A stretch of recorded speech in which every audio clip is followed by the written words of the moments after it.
So, I haven't made any videos in a while of me just talking.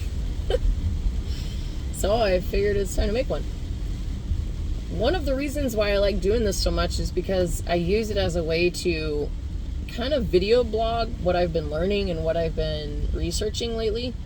And I haven't been researching normal shooting things lately, or violence things, or self-defense things, but I have been researching and reading a book that is definitely a self-growth book, and this concept is definitely self-growth, and it's really hard for me. So the book is called The Power of Now, and it's by Eckart Tolle. And when I first started listening to the books, I listen to audiobooks. I have a hard time reading things and comprehending what I'm reading.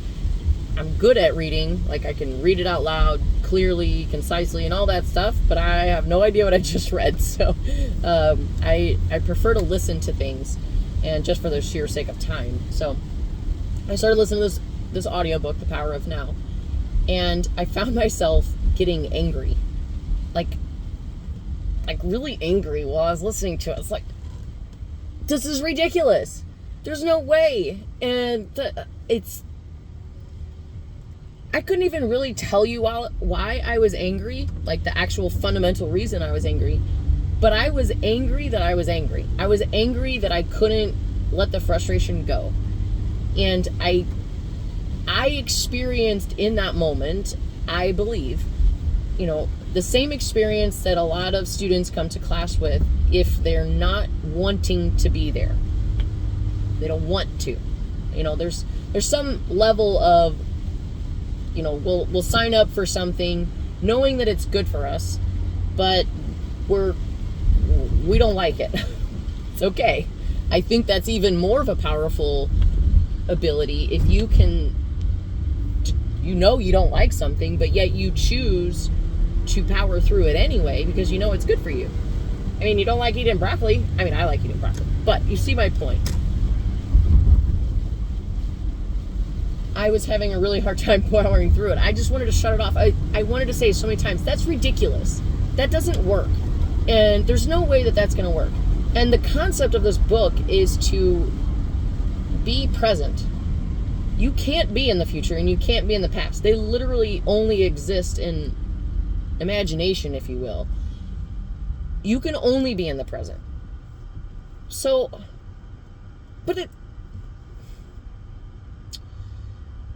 I was getting frustrated with myself that my brain was so closed off. And I'm still having a hard time processing. I'm not saying that I've overcome this or anything. This is still a challenging thing for me. But what I have been working on is just my ability to lean into that and to remain open-minded. It's really hard. Comparing it to a student that comes into a class that doesn't like guns, but they can value the sense of power it has and its ability to be a very good force equalizer should you ever need it, God forbid. So if you can value what something can do for you, you can push through the challenge. When it comes to learning, if you don't want to learn something, what's a strategy to opening your brain? If you're trying to do something physical, well, then you just keep trying to put that square peg in the round hole and you keep trying to apply the physical act. But when it's mental and you're trying to understand the concept, you're relating it to your old ideas, and it's for me, this is such a crazy concept.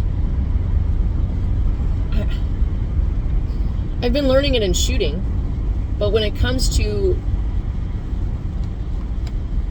just living normal life, it's a tough one for me. So I'm all ears if anybody's got you want to talk about this book or whatever, because this is why book clubs are pretty neat, because you get to share these concepts and talk through them. And I'm very much a I want to talk through this stuff and get other people's perspective so I can see what they're getting out of it, so I can see value in other ways.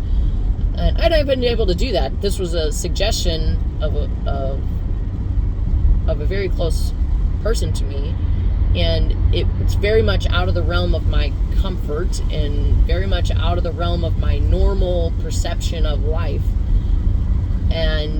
But I told her I was going to try, because undoubtedly I could gain something from this book, this concept, or anything. You should be able to pick up a book and read it, and you should gain something from it.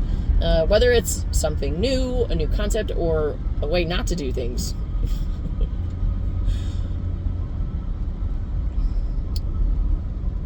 I asked a student about it, another student, and I said, hey, you're a spiritual person, or at least someone who's referenced it before, because this book does get into spirituality, and not religion, spirituality.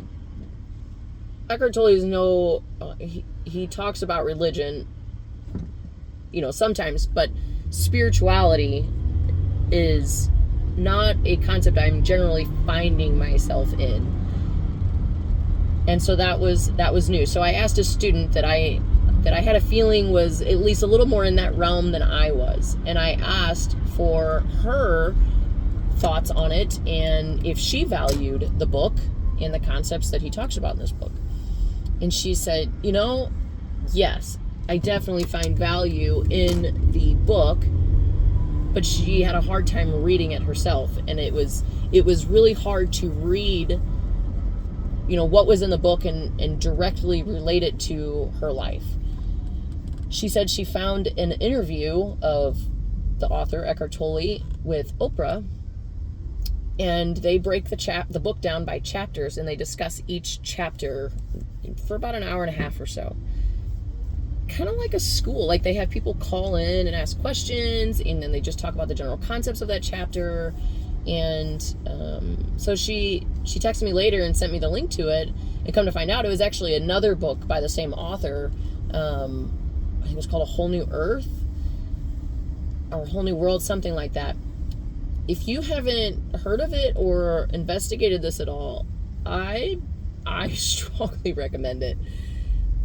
Like her, I have found value in listening to the interpretation of it, not necessarily listening to the audiobook, but listening to him talk about it and his life's work, everything that he's put so much work into, and his real stories behind it, and why he's even gone down this path. And you get to hear him be a human. He laughs and he talks candidly, and it's not the structure of reading an audiobook, with that perfect sentence structure and things like that. So he became more human to me.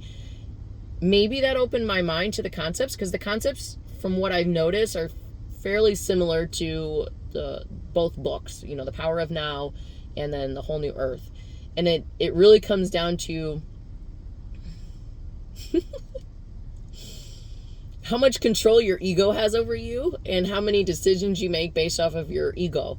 And your ego is, oh my gosh, your ego does so much, good and bad. But if your ego runs you, then it's bad.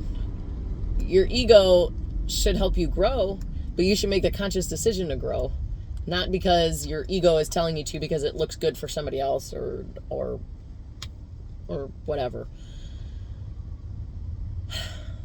I still don't know that I'm getting it all. At least I don't have it to any level of understanding that I could explain it to you all simply.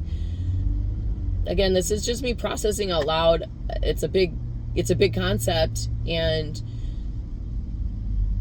I have found value in it, like a lot of value.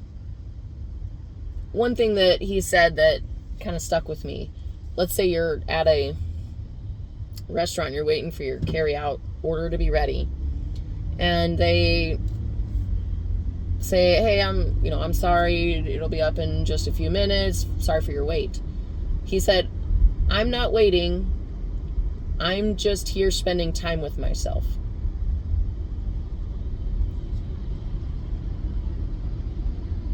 I'm not waiting, I'm just here spending time with myself. I'm spending time with myself because I like myself. I want to spend time with myself. I want to take in every single thing that the world has to offer in this moment right now. I am alive. I am breathing. I am here picking up food that meant I can pay for it. I can do this. I can do that. Like, to be truly in the now, I think, is having that moment of I'm breathing. And that's what he says is like, hey, bring your attention to your breath and bring your attention to the sensory details in your world right now. You can't live in the future. You can't live in the past. You have to live in the present. You have to live in the now. It's a concept that you can relate to is shooting. If you're worried about the recoil or the next shot or the reload or the malfunction drill that you're about to come to, and you're not truly being present for the shot, you're likely to get impatient and flinch, or you're preparing for what's about to come. That usually does not go in our favor. I have gained a lot of value from being present while I'm shooting. I can only imagine what other aspects of my life this can apply value for. So I'm going to keep reading. I'm going to keep on keeping on. It's moments like, it's that being present and being in the now and feeling what you have in that moment is what helps you take that next step forward. And because you're in the now and you're there. There's nothing happening in the now. It's happening in the future. Check it out, guys. I don't know. Help me go through this, because I know that it's going to be great, but it's a work in progress. So anyway, that's all I got for now.